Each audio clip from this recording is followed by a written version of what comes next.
आजमगढ़। आज राहुल गांधी स्वयं मुर्दों के साथ चाय की चुस्की ले रहे हैं। राहुल गांधी हम भू राजस्व अभिलेखों के मृतकों के साथ भी चाय पिए ताकि हमारी भी सुधि ली जाए और हमें क्षतिपूर्ति दिलाने का काम करें। आज वोटरों की गिनती कम हुई तो राजनीतिक दलों की गणित बिगड़ने लगी। वहीं जब हम जीवित मृतक अपने अस्तित्व की लड़ाई के लिए 50 वर्ष तक संघर्ष कर रहे थे तो किसी सफ़ेदपोश किसी राजनीतिक दल ने कभी सदन में आवाज़ नहीं उठाई। उक्त बातें मृतक संघ के राष्ट्रीय अध्यक्ष लाल बिहारी मृतक दागी ने कलेक्ट्रेट तिराहे पर मीडिया से रूबरू होने के दौरान कही।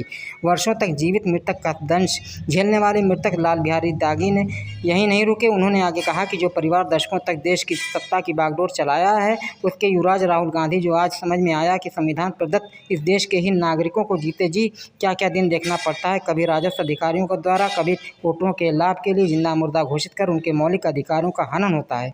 असल में आज देश में हत्या जैसे जघन्य अपराध का एक अलग तरीके का सरल तरीका यह हो चुका है कि सरकारी विभागों के तहसीलों व चकबंदियों के खतरा खतौनी, परिवार रजिस्टर, शमशान घाटों, चुनाव आयोग के मतदाता पहचान पत्रों की सूची, राशन कार्डों, विधवा व वृद्धा पेंशनरों आदि अभिलेखों में सांठगांठ करके जीवित को ही मृतक घोषित कर दिया जाए और उसके बाद षड्यंत्रकारी तरीके से उसकी जमीन जायदाद हड़प कर उसे जीते ही जी मार दिया जाए।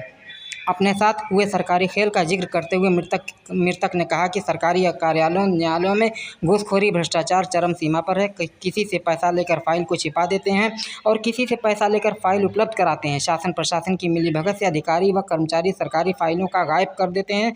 लाखों पीड़िता दर न्याय के लिए भटक रहे हैं। मानव रूपी दानव जाति धर्म ऊंच नीच के नाम पर निर्दोष कमजोरों व गरीबों के साथ अत्याचार कर घृणित कार्य कर रहे हैं, जबकि इंसान की इंसानियत सुरक्षित रखकर एक दूसरे के प्रति सहानुभूति, मानवता, संविधान, न्यायालय के सम्मान में कार्य करने की ज़रूरत है। बताते चलें कि लाल बिहारी मृतक दागी 1976 से लगभग 50 वर्षों से मृतक संघ के तत्वाधान में निरंतर संघर्ष कर जागरूक संघर्ष की एक सशक्त आवाज़ बन चुके हैं। आजमगढ़ से पंकज कुमार पाठक की खास रिपोर्ट। सर, अपना परिचय दीजिए। मैं लाल बिहारी मृतक दागी और मृतक संघ का राष्ट्रीय अध्यक्ष हूँ। क्या कहना चाहेंगे? आज मैं एक प्रकाशनार्थ आप लोगों को दिया हूँ कि मेरी बात कम से कम पीड़ितों और शासन प्रशासन को तक जाए। अभी हाल ही में राहुल गांधी मुर्दों के साथ चाय पीकर चुस्की ले रहे थे, लेकिन मुझे अफसोस है कि मैं 50 वर्ष से हम लोग लड़ रहे हैं। इस विषय पर कोई आज तक मिला नहीं, ना हम लोग के साथ कोई चाय पिया। जब इनके वोट की गणित बिगड़ती गई है, फेल हो रही है, तो ये लोग आज मुर्दों के साथ चाय पी रहे हैं। और इस जिंदा मुर्दा के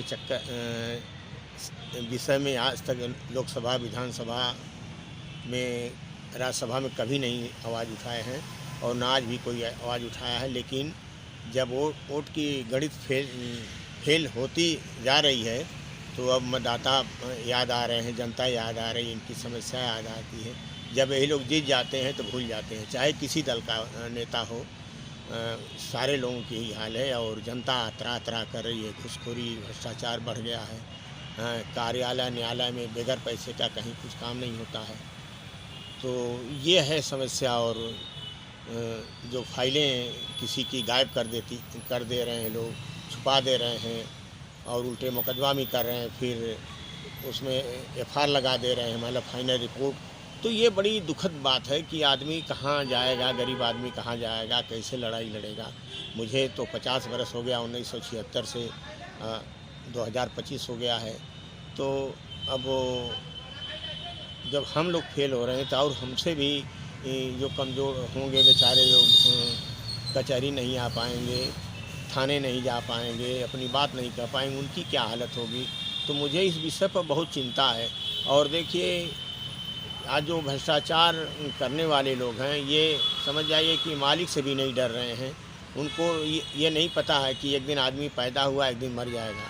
तो मैं तो निवेदन करूंगा कि आप मानव हैं, मानवता के लिए काम करें और सारा धन दौलत आप लोग छोड़कर चले जाएंगे, कोई यहाँ लेकर नहीं जाएगा। इसलिए आप कुछ इंसानों के प्रति इंसानियत दिखाइए। आप मानव हो, मानवता दिखाइए, इंसान है, इंसानियत दिखाइए, कर्म करिए। और कर्म ही रहेगा तभी धर्म रहेगा। अगर कर्म नहीं रहेगा तो धर्म नहीं रहेगा। आज जो गरीबों के साथ देखिए तरह तरह से कितना उत्पीड़न, अत्याचार, हत्याएं, मुकदमा, अपराध हो रहा है। ये बहुत चिंता की बात। मैं तो बहुत इस समय दुखी हूँ और लड़ाई में भी मैं फेल हो चुका हूँ, इसलिए कि सरकार तो क्षतिपूर्ति लेती है लेकिन जनता की जब क्षति होती है तो नहीं देती है। मैं इसी के साथ अपनी बात समाप्त करता हूँ।